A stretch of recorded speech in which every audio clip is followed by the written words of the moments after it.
Hello humans, welcome back to your thoughts are valid and I hope you all are doing great. आज हम cover करने वाले हैं field experiment और quasi experiment. So let's start with the video. So let's start with field experiment. पहला point देखते हैं। तो field experiments every day like real life में किए जाते हैं, ठीक है। लाइक जो भी पार्टिसिपेंट्स का जो भी उनका एनवायरमेंट है, रियल एनवायरमेंट है, रियल लाइफ है, उसमें ये एक्सपेरिमेंट्स किए जाते हैं, फील्ड एक्सपेरिमेंट्स। ओके। जो एक्सपेरिमेंटर होता है वो इंडिपेंडेंट वेरिएबल को मैनिपुलेट करता है, बट रियल लाइफ सेटिंग में, जिससे कि वो एक्सट्रानियस वेरिएबल्स कंट्रोल ना कर पाए। फील्ड एक्सपेरिमेंट बेसिकली एक ऐसा रिसर्च मेथड है जहाँ पे इंडिपेंडेंट वेरिएबल को मैनिपुलेट किया जाता है और डिपेंडेंट वेरिएबल को मेजर किया जाता है रियल लाइफ सेटिंग में, ठीक है। Like if you had to research travel, तो एक फील्ड एक्सपेरिमेंट हम ट्रेन पे परफॉर्म कर सकते हैं।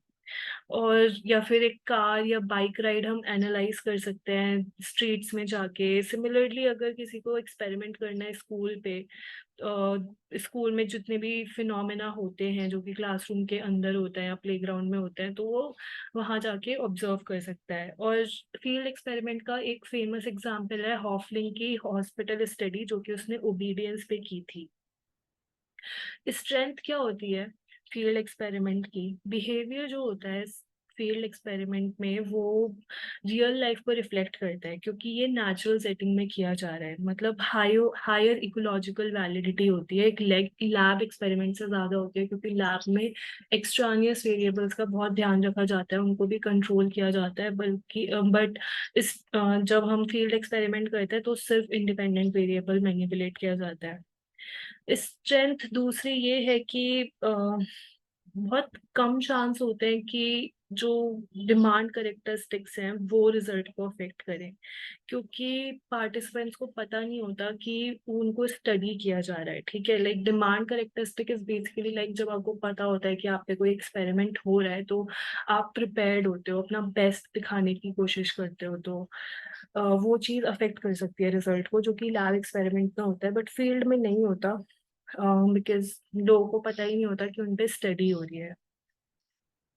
ये तब होता है जब स्टडी कोवर्ट होती है, ठीक है। बट फील्ड एक्सपेरिमेंट में वैसा नहीं होता। इसकी लिमिटेशन क्या है कि एक्सट्रानियस वेरिएबल्स पे कंट्रोल कम होता है, तो उससे रिजल्ट पे असर पड़ सकता है, रिजल्ट बायस्ड आ सकता है। इसलिए ये डिफिकल्ट हो जाता है दूसरे रिसर्चर के लिए कि वो रेप्लिकेट कर सके इस स्टडी को सेम वे में। अब आते हैं दूसरे पार्ट पे, फील्ड एक्सपेरिमेंट इन साइकोलॉजी। तो फील्ड एक्सपेरिमेंट को यूजुअली डिजाइन किया जाता है, यूज किया जाता है साइकोलॉजी में, जब पार्टिसिपेंट्स को नेचुरल सेटिंग में रिसर्चर ऑब्जर्व करना चाहता है, बट जो फिनोमिना है वो नेचुरली अकरिंग नहीं है, क्योंकि इंडिपेंडेंट वेरिएबल हम चेंज कर रहे हैं। इसलिए जो रिसर्चर होता है उसको इन्वेस्टिगेटेड वेरिएबल्स को मैनिपुलेट करना पड़ता है। जैसे कि एग्जाम्पल हो गया कि how students behave when a teacher or a substitute teacher is present. तो यहाँ पे हमें जो उनका लाइक बेसिकली एक टीचर भेजना पड़ेगा क्लास में, तो करना पड़ेगा, हमें नोटिस करना पड़ेगा। थोड़ी देर के लिए हमें क्लासरूम को बिना टीचर के ऑब्जर्व करना होगा, फिर जब टीचर आ जाएगी तब ऑब्जर्व करना होगा। जो प्रोसीजर फॉलो होता है फील्ड एक्सपेरिमेंट्स में साइकोलॉजी में, वो होता है कि पहले हमें रिसर्च क्वेश्चन आइडेंटिफाई करना होता है, वेरिएबल्स आइडेंटिफाई करने होते हैं, हाइपोथेसिस बनानी होती है, फिर हमें पार्टिसिपेंट्स ढूंढने होते हैं, उसके बाद हमें इन्वेस्टिगेशन करनी होती है, और उसके बाद जो भी इन्वेस्टिगेशन के बाद डेटा आता है उसको एनालाइज करना होता है, और रिजल्ट बेसिकली बताना होता है कि क्या रिजल्ट आया डेटा से।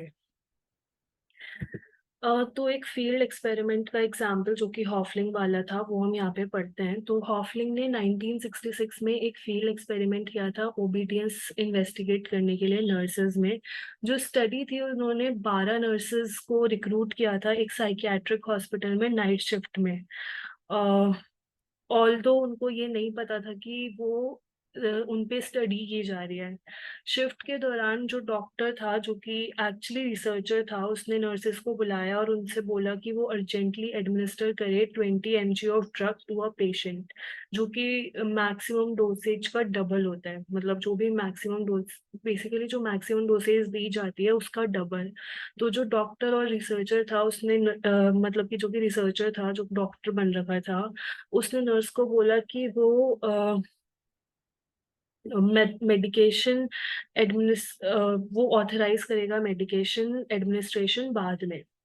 तो इस रिसर्च का एम ये था कि क्या नर्सेज रूल्स ब्रेक करेंगी और अपने अथॉरिटेटिव फिगर को फॉलो करेंगी, जबकि उनको पता है कि ये मैक्सिमम डोसेज की डबल अमाउंट है। तो रिजल्ट ने शो किया कि 95% जो नर्सेस थे उन्होंने ऑर्डर ओबे किया और रूल्स ब्रेक कर लिए। बेसिकली बस एक नर्स थी जिसने क्वेश्चन किया डॉक्टर को। तो जो हॉफलिंग स्टडी थी ये एक एग्जाम्पल है फील्ड एक्सपेरिमेंट का। ये नेचुरल सेटिंग में किया गया था। रिसर्चर ने सिचुएशन को मैनिपुलेट किया था, लाइक बोला था कि वो हाई डोजेज मेडिकेशन देना चाहता है पेशेंट्स को, ये देखने के लिए कि अथॉरिटेटिव फिगर को नर्सेस कैसे हैंडल करती हैं उनके इंस्ट्रक्शंस को। फिर आ जाता है क्वासी एक्सपेरिमेंटल डिजाइन पे।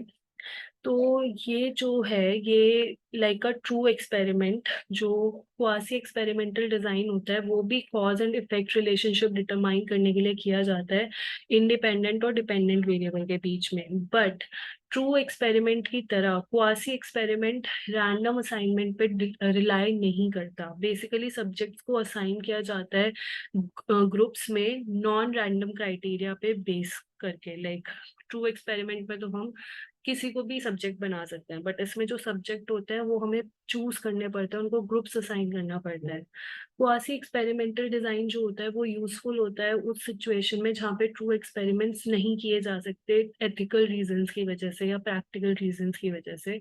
इसकी एडवांटेजेस क्या है, एडवांटेजेस और डिसएडवांटेजेस क्या है कि एक तो इसकी वैलिडिटी जो होती है, एक्सटर्नल वैलिडिटी, वो ज़्यादा होती है ट्रू एक्सपेरिमेंट से, क्योंकि ये रियल वर्ल्ड में किया जाता है ये, ना कि लैब सेटिंग में। और इसकी जो इंटरनल वैलिडिटी होती है वो भी हाई होती है non experimental types of research के जो मेथड होते हैं उनसे, क्योंकि ये अलाउ करती है कि हम हमारा जो कंफाउंडिंग वेरिएबल्स है उस पर बेटर कंट्रोल हो।